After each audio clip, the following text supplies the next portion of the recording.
Hello, this is Magenta Pixie, and today I'm very pleased to present here an interview with a gentleman who goes by the name of Zaffron. Now, Zaffron has been in contact with an extraterrestrial being known as TIK, spelt T-I-K. Zaffron and TIK have brought forward some fascinating information over the past couple of years, and you can read a wide selection of writings on a multitude of topics at Zaffron's website, zaffronandtik.com. So today I am absolutely delighted to welcome Zaffron and TIK. Allow me first to thank you, Magenta, for your willingness and time in making this video and interview possible. I do cherish your thoughts and words of wisdom throughout this discussion and appreciate any comments you wish to provide. First, let me say to the viewers and listening audience regarding my channeling TIK, the Cot, and their race, I have no proof that they exist. I sometimes wonder if they are just a part of my fertile imagination. They could be. You have to discern the information for yourself. Let me also say I will let you know that the information on my website is a continued working progress. However, because of my working responsibilities, I cannot guarantee I will get back to you in a timely fashion if you're right, so please be patient. Zaffron, I understand that you'd like to present some of your communications with TIK today, but first of all, do you think you could please give an overview of how you first came into contact with TIK and who exactly is TIK? Throughout my life, I have studied various answers to metaphysical questions that I and others have asked. That being, what is my purpose and why am I here on Earth? I have listened to others, read various books on metaphysical and religious musings, listened to videos, studied history, observed others' actions, discussed religious politics, and sought guidance from paranormal friends, guardian angels, helpers, and others. Each time I found plausible answers to those questions, but eventually I found myself needing more in-depth answers. Like most living in the third-dimensional world, we have higher-dimensional helpers, guides, angels that encourage and assist in our accomplishing our mission living on Earth. For many years, I felt fortunate living in the awareness that I have had many different higher plane assistants who stayed for a short time or who have been around my life for a long time. I found most of my helpers to have a familiar aura of knowing them, while others were more foreign to me. One such foreigner helper appeared in a flash, like a snapshot from a picture. To say the least, I saw it as an insect of sorts, and it literally frightened me. I silently told the entity that it scared me. I got back the impression that it likewise felt I was ugly looking, that perhaps I gave it nightmares, and it had taken some time for it to get used to my grotesque appearance. From that time on, he and I became mental discussion partners and friends. Eventually, with the help of a dimensional expert, I learned that his name was Gothiman, my pronunciation. He was there to observe the Earth through me. Eventually, he introduced me to TIK, another of their species that I call the Cot. TIK lives in pods, which is groups of cots sharing a commune-like living group. All member species are androgynous, having both female and male parts. I do refer to her as a she. TIK does not find that offensive and has sent to me the impressions that the she would be appropriate. The world she is from is on the north side of the galaxy, as we are on the southern part. She indicated that our Earth dimensional worlds are unique because it sits on vortexes of energy that helps entities learn to become world starters. Our dimensional worlds teach creational understanding to those who wish to learn and, with the graduates of this world, have the ability to create new dimensional worlds. TIK is here to learn about our world, to see if this is a world she will gravitate to in her next series of incarnations. TIK and I communicate through pictures. Her language is basically a language of telepathy and does not have a speaking language. When I write, I allow TIK to take the lead, and as the words are forming on the paper from the pictures I have been shown, I make slight changes to the words so that it has more meaning to the readers and to myself. Likewise, there is another who proofreads that material to make sure typo mistakes are kept at a minimum and does not create a diversion from what is being written. TIK and I are learning both worlds. Images I receive from her world are at times similar to what I have recognized from pictures on TVs and in movies. I was told by TIK that there is a semblance, and she agrees that pictures can be deceiving, since she is doing most of the traveling from her world to ours, and that I have not yet experienced her world through my third-dimensional eyes. Pictures are melded together from both her world and mine. She did indicate that I have lived as a Kot in a prior lifetime, but only to explore and understand their world. I was not a regular incarnate to their world. She indicated that she and I were in the same pod. That is why we find there is a linkage between the two of us. She indicates that I am more of an explorer of worlds than that of just being an earthling. Thank you, Zaffron. I'm really glad you talked about TIK's insectoid form scaring you at first, because I would have thought a lot of people would feel that way. Coming across an entity that presents itself as insectoid, it's not really the usual presentation that we expect when we move into non-physical communication. I mean, we expect angels and ascended masters, so I can understand that you were feeling apprehensive and a bit afraid, and I would have thought a lot of people would feel the same. And there's so much information out there at the moment about these presentations being of the dark or being service to self, and I know this is not the case. There's no one dark race, as all races, cultures, all extraterrestrial groups have blends of both service to self and service to others energies within their collective group, including humans here on Earth. So I'm really glad you covered TIK's perspective here, and how he said the same to you, that he had to get used to your appearance, which is quite funny. I guess we don't really think about how we might look to other races or how they might perceive our appearance. Everything you're saying is so interesting, especially that you have lived an incarnation within TIK's world.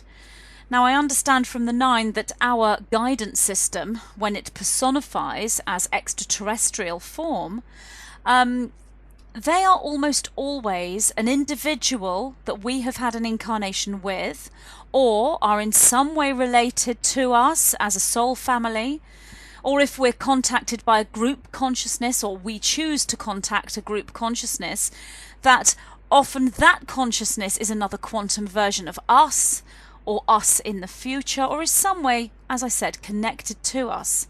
So that's interesting that you say that about having an incarnation upon TIK's world and being part of his pod and everything. So this is a question now for TIK.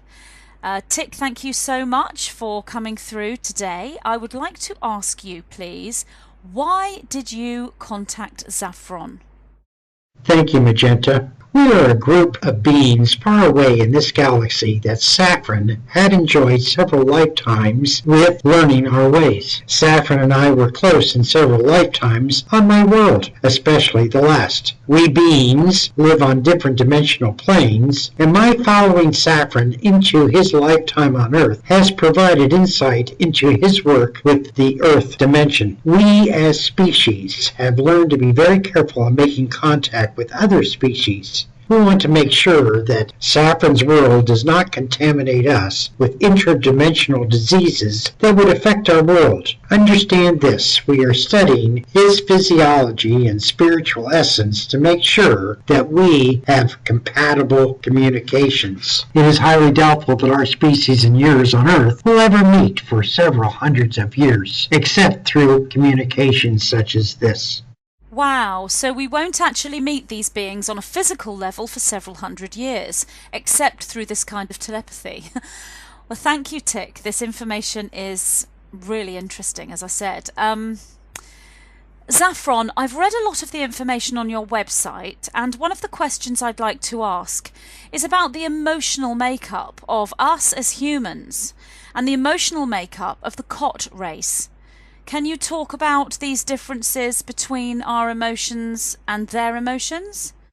I will do my best in answering this, as we on our world are primarily non-emotionally based entities who have limited understanding of different emotions such as hatred, guilt, fear, anger, personal attachment, or even the concept of love that you on Earth understand. Human emotions are too complicated and too messy for our needs. Since we are very, very limited in understanding emotions, we are as baffled about Earth and its ways as you would be about us in your present state of mind.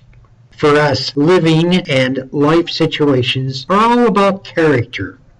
It is not the problems that one has that makes the person. It is the character in trying to resolve the problems. It is similar to situations that you have when you work. Problems do occur. What kind of person are you that demonstrates a persona that is still loving when you are threatened with many different problems? It is easy when things are going good. You can really see the type of person you truly are by working through unsolvable situations. Our pod members are very similar, but we have the ability to communicate telepathically. We do not have a need to hide our personal experiences because all others are aware of what we are thinking. However, each of us are also unique. Each cot, regardless of the pod it belongs to, has personal power. We are a collective that has each of us who support the well-being of the group. Each of us with our personal power, in turn, generates group power. We have long learned that inappropriate use of power can be detrimental to our way of life and is not tolerated. In your world, each of you seem to be alone in your communicative makeup. You have the ability to evaluate your present situation, playing out different scenarios. Your emotions interplay with your imagined set of circumstances. Oftentimes, your minds jump from past to present to future and back into thinking through situations. Each cot, each pod, each one of us tend to live in the present. As a result, we enjoy the moment and we do not sit there analyzing, wondering what other kinds of scenarios could or should have happened. That is a difference between your world and ours. Thank you so much, TIK. That explains things a lot. One thing I noticed on your website is that, TIK, you have referred to Earth as a living library. Now, the 9 have said something very similar about us as well. So, can you explain what you mean by Earth being a living library? There are many definitions of what a living library is. Let me digress for a moment. Our group's focus is to understand all the different parts and working in a collaborative effort. We do not need to create unforeseen things like your world does, because we are truly focused on working in harmony. We do not need to rear children or feel good with different kinds of food or feel the need for shame or guilt or anger. Our world is comprised of areas that focus in on our overall purpose, as is yours. Each species operates under its own boundaries, rules, energy matrices, and laws that allow them to play and grow, similar to what your world does. We do know the rules of our existence, but most of you in your world do not. That is what is meant to be. Your world is meant to create, experience, foster, enhance, and store unique experiences so that a world like ours can understand concepts that appear foreign to us. This helps in our evolution. The higher dimensions we have give us supportive and relative information not necessarily acquired or attained on our lowest level, just like yours. The living library allows us to expand our view. Understand that your world is a creative world. Your world was meant to have the ability through emotions and thought in creating different outcomes. In one life, a situation could occur, and because of your free will, you would choose possible outcomes. However, you also live in a multiverse world that you can create other different outcomes in other different multi-persons. These creations are written for us to learn. Your world lies in a vortex of energy that easily creates new scenarios. Your Earth purpose is to be a storehouse of creation for other civilizations and other species to use. Some of your planes on your third dimension are dark with limited illumination. Others are gray with some illuminations, while even others have tremendous amounts of light. The point being, you live in multi-dimensions in your third dimension with potential different outcomes. That is why our world has limited interest in working with your world. Your world is very complicated with multiple scenarios. We have but one purpose, to live in a collective and to enjoy our world. Your world is meant to experience different nuances and subtle aspects of different creations. You live in a world filled with many, many possibilities. Your experiences make a living library for other species like ourselves to better understand things that are foreign to us. Thank you, TIK. That is so well explained. So may I ask, what about time? We experience linear time here within the third dimension on Earth. Are there any differences with how you experience time on your world? Time can be a difficult concept to understand. Allow me to use an analogy. Look at the different animals you have on your Earth. Some are strange looking, some are near your DNA, and some have long since disappeared. Who created these different looking animals? Were these animals that were created just a part of normal evolution on your world? Was it because starseeds assisted? Was it experiments that your ancestors undertook? The point is that like your world with so many different animals, you likewise see different kinds of creatures throughout the universe. One of the reasons for this was that there were world starters that had earned the right to create worlds themselves. In each of our different species throughout our galaxy, some of its entities, once sufficient levels of understanding have occurred, might decide to become creator of worlds themselves. Your world and your species was originally created in your solar system to allow creativity and to learn how to become world starters. Your world is a training ground for those entities who will be able to create worlds in this and other galaxies. Because your world sits in unique forms of energy, both that is seen and felt, and unseen and unfelt, you are a storehouse of creations from which other entities can learn the rudimentary aspects of creation. Your world has the unique properties to permit creation and allow entities to review and carry out analysis on what was resulted. The element of linear time is one of those crucial ingredients needed to assist the world starters in fully analyzing and understanding the results of their creation. In our world, individual cots do not have the need to create. It is only when each of us are finished with our level of living on this world that we decide to move on to other worlds. Perhaps some will become world starters. Some others will do other things in the galaxy and the universe. But in order to create something, there has to be sufficient amount of time to analyze, to look at, to fully understand what they have created.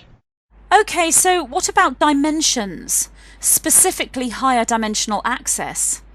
There are many here on Earth who are able to access higher dimensional states and they are aware of higher dimensions. So, can you talk about higher dimensions from your perspective? A good question, Magenta. In your current dimension, you physically experience life in the third dimension. However, your thoughts are not third dimension, but lie in a higher dimension. Let's call it the fourth and on up. This is your dimension of imagination, emotions, and feelings. When one of you thinks of something, a small structure is created in the fourth and higher dimensions. If that person stops thinking about that which was created, then that structure slowly disappears. However, suppose two people think about something similar. These two thoughts have squared energy, and the image of that is much stronger in the fourth. It has a longer chance of continuing in the fourth and higher, even when the two people stop thinking about it. Now take 1,000 people who believe strongly and on a daily basis think about something. This creates a likeness that becomes very, very strong in the fourth and higher dimensions. In essence, it takes on a life of its own. As individuals leave the third dimension through death and go to the afterworld, for a time they continue to believe in that something that they have created. The fourth dimension is part of the fifth, and these structures are easily built in the fifth that resemble the thoughts from the third and from the imagination in the fourth. As a result, you have in the fifth dimension many different beliefs, religions, philosophies, artifacts, etc., that have been created in the third, which has been bolstered by the fourth and structured in the fifth. Religions of one culture blend in with the religions of another culture. Emotions fuel the energy forms in those higher dimensions. In our world, we have a different higher dimensional structure, not fueled by errant feelings of bipolar energy similar to those on your Earth. When one is comfortable in all of our higher dimensions, so are all of us. In your world, you have thousands of different dimensional levels. Of course, that is the reason you exist, to create, experience, and enjoy not only in this dimension, but in the higher dimensions. Thank you. I love your explanation regarding the thought process creating a geometric structure within the fourth dimension. The 9 have pretty much given me that same information. Well, there are some amazing concepts to think about here, and I would suggest that if anyone listening is interested in your information, to check out your website, zaffronandtik.com. That's zaffronandtik.com, where so much more material is covered. It really is an absolute honour to talk to you today, Zaffron and TIK. Thank you both so much. Before we end our discussion today, Zaffron, would you like to give any final message to those who are listening? Thank you, Magenta, for allowing us to share our concepts. If there's one thing that each of us have learned, that means Zaffron and TIK, is that each of us, whether it is living in a pod or living on Earth, regardless of who we are, where we live, or what kind of situation we find ourselves in, we have chosen to experience that. I wish to thank you and those around you for making this possible. And thank you, Zaffron. Thank you, TIK, and thank you everyone for listening. I hope you have enjoyed this discussion today. I am delighted to announce Sacred Quest, my brand new collection of guided meditations. Journey through a rich tapestry of inner visions as I guide you through enriching fables, mysterious landscapes, and sacred soul teachings. You are invited to embark upon an adventure, become a character in a story, as you follow these guided meditations into the deepest recesses of your inner visionary potential. Each guided meditation is a trigger into your own DNA activation, expansion, and healing. Each meditation is, in itself, a spiritual journey. Join me as we embark upon your sacred quest. Instant download at magentapixie.com.